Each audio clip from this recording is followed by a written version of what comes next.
Le Christ est vraiment ressuscité. Alléluia, alléluia, alléluia. Aujourd'hui, nous célébrons notre passage de la mort à la vie. La résurrection de Jésus atteste que la souffrance n'est pas la fin, que l'amour est plus fort que la mort, que même avec la mort, tout n'est pas perdu. Enfin, que l'épreuve angoissante de la mort ouvre un passage vers la communion avec Dieu. Tout ceci grâce à notre Dieu qui n'a jamais cessé de nous surprendre. Depuis la création jusqu'à aujourd'hui, il continue de nous surprendre. Il a certainement surpris les autres créatures avec la création de l'homme et de la femme. Abraham n'a certainement pas été surpris d'être mis à l'épreuve, mais bien surpris que Dieu fasse changer son offrande, son fils Isaac, en un bélier. La grande surprise se trouve dans l'alliance que le Seigneur fit ce jour-là avec Abraham. Il lui dit ceci: je te comblerai de bénédictions. Je rendrai ta descendance aussi nombreuse que les étoiles du ciel et que le sable de la mer. Et ta descendance occupera les places fortes de tes ennemis.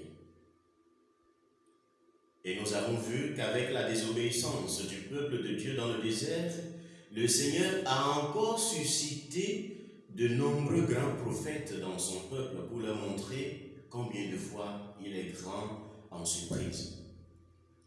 Et comme cela ne suffisait pas, il envoya son Fils unique, Jésus-Christ, pour montrer son grand amour pour les hommes.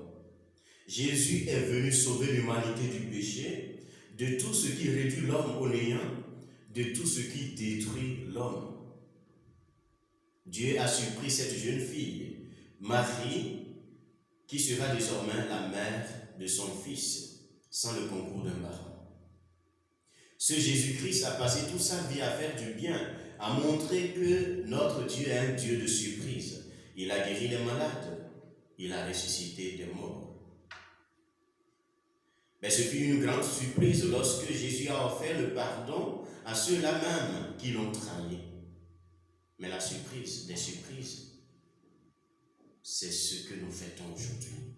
Le Christ est vraiment ressuscité, résurrection contre toute espérance. S'il a pu faire tout ça, pourquoi avons-nous encore peur? Pourquoi ne pouvons-nous pas lui faire confiance?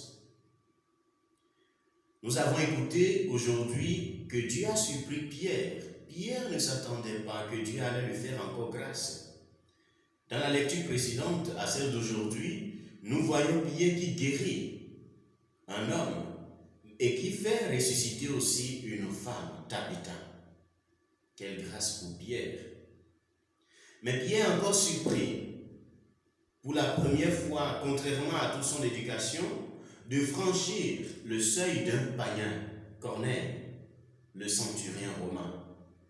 Et c'est chez ce païen que Pierre est entré et il annonce la grande nouvelle. Jésus est vraiment ressuscité. Celui-là même qu'il avait précédemment renié. Et pour Saint Jean dans l'Évangile, qui a vu et qui a cru, c'était une grande surprise. La conviction que nous avons de la résurrection de Jésus aujourd'hui, c'est ce tombeau vide, une surprise pour toute l'humanité. Chers frères et sœurs en Christ, avec la résurrection de Jésus, Dieu nous montre que tout n'est jamais perdu pour lui, que rien n'est impossible,